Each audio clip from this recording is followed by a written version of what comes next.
साईं की बात। बच्चे, जो तुमने मुझे संदेशा भिजवाया है ना किसी के माध्यम से, वो मुझ तक पहुंच चुका है मेरे बच्चे। तुम्हारा संदेशा तुम्हारे साईं तक, तुम्हारे बाबा तक पहुंच चुका है और उसे मैंने स्वीकार कर लिया है मेरे बच्चे। मैं जानता हूँ कि तुमने किसी के माध्यम से मेरे आगे एक प्रार्थना रखवाई है। मैं जानता हूँ तुम खुद भी तो कर सकते थे मेरे बच्चे। तुम्हें क्या लगता है, क्या मैं सारी प्रार्थनाएं शीढ़ी से सुनता हूँ? ऐसा नहीं है मेरे बच्चे। मैं तुम्हारे हमेशा आसपास ही रहता हूँ। अगर तुम मुझे वहां से भी कह देते ना तो मैं सुन लेता। ऐसी कोई बात नहीं थी मेरे बच्चे। मैं तुम्हारी हर एक चीज को पूरा कर दूंगा, तुम चिंता मत करो। जो तुम्हारी जिद है ना, मैं उसे भी पूरी करूंगा, ठीक है ना? अब तो खुश हो जाओ ना। इतना गुस्सा हो, इतना नाराज हो अपने साईं से क्यों? मैं सब ठीक कर दूंगा, बिल्कुल परेशान मत हो। और सुनो, जल्दबाजी में आकर, गुस्से में आकर ना कोई भी ऐसा फैसला मत लो, क्योंकि सामने वाले के शब्दों पर तुम जा रहे हो ना, तो तुम अभी सामने वाले की परिस्थिति को समझ नहीं पा रहे हो। उसके साथ जो हो रहा है ना, उसका तुम्हें अंदाजा भी नहीं है मेरे बच्चे। वो जो झेल रहा है ना, जिस परिस्थिति में वो है, वो अभी तुम नहीं समझ पा रहे हो। और वो इस वजह से वो उल्टा सीधा तुमसे कह देता है और तुम उसके शब्दों पर चले जाते हो और गलत फैसला ले रहे हो। तुम गलत फैसले पे जा रहे हो। तुम्हें नहीं समझ में आ रहा कि वो क्या है। जो दिखता है ना, अक्सर वो होता नहीं है मेरे बच्चे। कभी कभी तो हमेशा जो सुनाई दे, जो दिखाई देना, उस पर कभी कभी इतना भरोसा नहीं करना चाहिए, क्योंकि जो चीजें दिखाई देती है ना परिस्थिति के हिसाब से, तो वो कभी कभी ठीक नहीं होती मेरे बच्चे। तो थोड़ा वक्त दो, अपने आप को भी दो और सामने वाले को भी दो।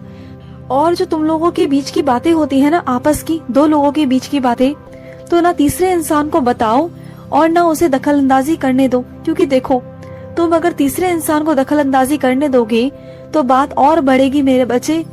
और वो बात इतनी ज्यादा बढ़ जाती है कि फिर संभालना मुश्किल हो जाता है। और दूसरा कि जब तुम तीसरे इंसान को चिंता देते हो, परेशानी देते हो, तुम जानते हो ना कि तुम्हारे घर में कुछ ऐसे व्यक्ति हैं जो बहुत बीमार रहते हैं, परेशान रहते हैं। अगर उनके कानों तक वो बातें जाएंगी, पहुंचेंगी, तो सोचो ना क्या उन पर क्या बीतेगी, क्या असर होगा उन पर तुम्हारी बातों का। तुम तो शायद लड़ाई झगड़ा कर कर सुलझा लोगे, बाद में ठीक हो जाएगा। लेकिन जो इंसान बहुत बीमार है, उनके कानों तक वो बात जाती है ना, तो उन पर बहुत असर होता है मेरे बच्चे इन सब चीजों का। तो वो चीजें मत करो। किसी की 4 दिन की जिंदगी को 2 दिन का मत करो। उन्हें मत चिंता दो, मत परेशान करो उन्हें ऐसी बातें कर कर। और सुनो, तुमने जो किसी को सलाह दी है ना कि जो अंक है, जो अंक से तुम उत्तीर्ण हुए हो, तो तुम, कोई बात नहीं, उत्तीर्ण तो तुम हो गए ना, लेकिन तुम हारोगे नहीं, क्योंकि मैंने तुम्हारा हाथ पकड़ रखा है और तुम जीतोगे। मैं तुम्हें जिताऊंगा, इस बात का मैं भरोसा तुम्हें दिलाता हूँ। अगर अंक कम आए भी हैं तो क्या हुआ, बात तो निष्कर्ष की है, बात तो जीतने की है, और वो तो मैं तुम्हें जिता कर रहूंगा। तुम्हारा हाथ थाम कर, तुम्हारा हाथ पकड़ कर मैं तुम्हें वहां तक ले जाऊंगा जहां तक तुम जाना चाहते हो। तो बात अंकों की नहीं है, उत्तीर्ण हो ना हो कोई फर्क नहीं पड़ता, लेकिन तुम्हारे साईं को जहां पहुंचाना है तुम्हें, वहां तुम्हारा साईं तुम्हें पहुंचा कर रहेगा। तो बिल्कुल भी चिंता मत करो। और सुनो, जो तुम चाहते हो ना, बेहिसाब तुम्हारे साथ होगा, बेहिसाब। पर पता है कब होगा? जब तुम्हारा विश्वास दृढ़ होगा अपने साईं पर कि तुम्हारा साईं है, तुम्हारे साथ खड़ा है, तभी होगा। तब उस दिन चमत्कार होने तुम्हारे साथ शुरू हो जाएंगे। और ऐसा नहीं है कि अभी भी तुम्हारे साथ चमत्कार नहीं हो रहे या तुम्हारे जिंदगी में लीला नहीं हो रही, सब हो रहा है, लेकिन बस तुम देख नहीं पा रहे।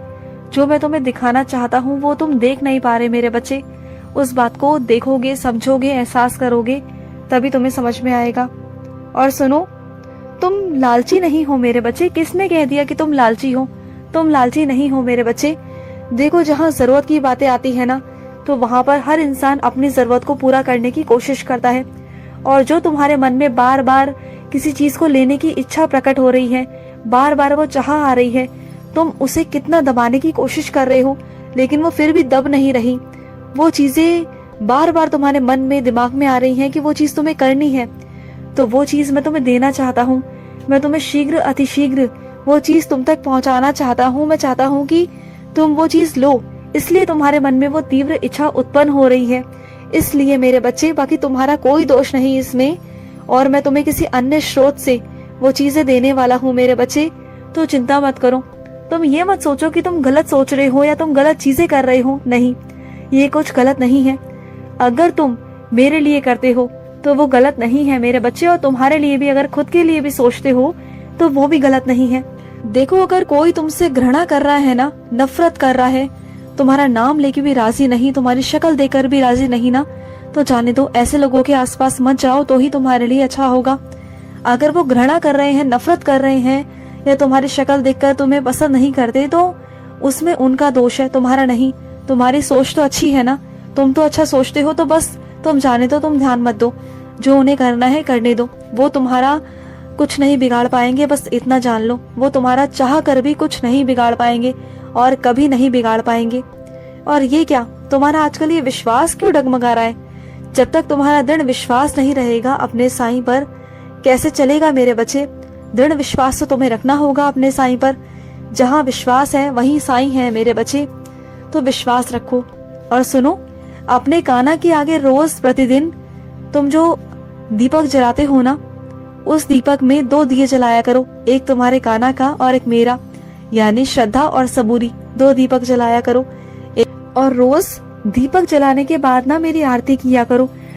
आरती करते समय घंटी जरूर बजाया करो, घंटी बजाकर मेरी आरती करो। उसके बाद सारा जो जल होता है, जो स्नान जल है मेरा, जो उदी जल है, उसे अपने पूरे घर में छिड़को। फिर अपने घर में प्रसाद की तरह लो, सबको दो और खुद भी लो। अगर तुम्हारे हाथ से कोई प्रसाद ले तो अच्छी बात है, अगर कोई नहीं लेता, नहीं पीता, तो जाने दो। और एक बात कहूँ, क्या सोचते रहते हो तुम पूरा दिन? एक बार गौर कर कर सोचना कि तुम्हारी सोच क्या है, तुम क्या सोचते हो पूरा दिन, किस चीज के बारे में सोचते हो, किस बारे में सोचते हो, किस चीज की चिंता करते हो, इस बारे में सोचना इस बार। फिर तुम्हें समझ में आएगा कि तुम क्या गलतियां कर रहे हो और तुम्हारी जो सोच है वो किस गलत दिशा में जा रही है। जहाँ तुम्हें अपनी दिशा में अपनी सोच को रोकना चाहिए ना, तुम रोक नहीं पाते हो, बस उसे जाने देते हो। तो वही चीजों को तुम्हें रोकना है। तुम जानते हो, संघर्ष तो हर किसी के जीवन में आते हैं। मेरे जीवन में भी बहुत सारे संघर्ष आए, बहुत सारा मैंने कुछ झेला है। तो क्या मेरे जीवन में संघर्ष नहीं आए? हर बार आए और बार बार आए। तो क्या मैंने संघर्ष नहीं किए ना? तो संघर्ष आना तो आम बात है। अगर संघर्ष नहीं आएंगे तो कैसे चलेगा? संघर्ष आना बहुत बड़ी बात नहीं है, लेकिन संघर्ष में लड़ना, सामना करना और जूझकर दोबारा से खड़े होना, उठकर और वहां से निकलकर बाहर आना, ये बहुत बड़ी बात होती है। और ये हर किसी की बस की बात नहीं है। ये मेरे उन बच्चों की बातें हैं जिसमें हिम्मत होती है, जो अपने साईं पर विश्वास रखते हैं कि मेरा साईं है और मेरा साईं संभाल लेगा। और मैं हमेशा अपने बच्चों का साथ देता हूँ। और ये हार की चिंता क्यों करते हो कि मैं हार जाऊंगा, और हार के डर से तुम तैयार नहीं होते हो, बल्कि तुम्हारे मन को और अपने आप को इतना तैयार कर लो कि तुम हार नहीं सकते। अपने मन से मजबूत हो जाओ। उसके बाद देखो कि मैं कैसे तुम्हें वहां से बाहर निकाल लेता हूँ। देखो, बहादुर बनो, हिम्मत लाओ कि इस जिंदगी में परीक्षा तो देनी होती है। चाहे जिंदगी में एक बार परीक्षा दे लो, ढंग से दे लो, और उस परीक्षा के बाद जिंदगी भर आराम से रहो। क्योंकि जिंदगी में एक परीक्षा तो आती ही आती है, हर किसी के जीवन में आती है, और उसे पार करना ही होता है, हर कीमत पर पार करना होता है। तो कभी भी ना ये मत सोचो कि मैं नहीं कर सकता, ये सोचो कि तुम कर सकते हो और तुम करोगे। और कभी भी ना ये मत सोचो कि तुम्हारे अंदर शक्ति नहीं है। ये तुम्हारे अंदर, तुम्हें चुनना है कि तुम कैसे हर चीज से बाहर आ सकते हो। ना अपने आप को कोसो, ना मुझे कोसो, ना परिस्थिति को कोसो। बस ये सोचो कि मैं किस तरीके से बाहर निकल सकता हूँ। बहाने मारने के लिए 1000 बहाने हैं, लेकिन वहां से निकलने के लिए एक रास्ता तैयार है तुम्हारे लिए। अगर तुम चाहो तो वहां से निकल सकते हो। और सुनो, किसी चीज को लेकर ना तुम बहुत ज्यादा सोच रहे हो, बहुत गहरी सोच में जा रहे हो। देखो, रास्ता साफ है, चीजें साफ है, बस तुम्हें ही नजर नहीं आ रहा। तो चीजों को समझो, और जो तुम्हारा मन और जो तुम्हारा दिल कह रहा है ना, उस रास्ते को चुनो। ठीक है? दुनिया क्या कह रही है, क्यों कह रही है, कैसे कह रही है, वो मत सुनो, अपने मन की सुनो। ठीक है? खुश रहो। आज का साई संदेश समाप्त हुआ।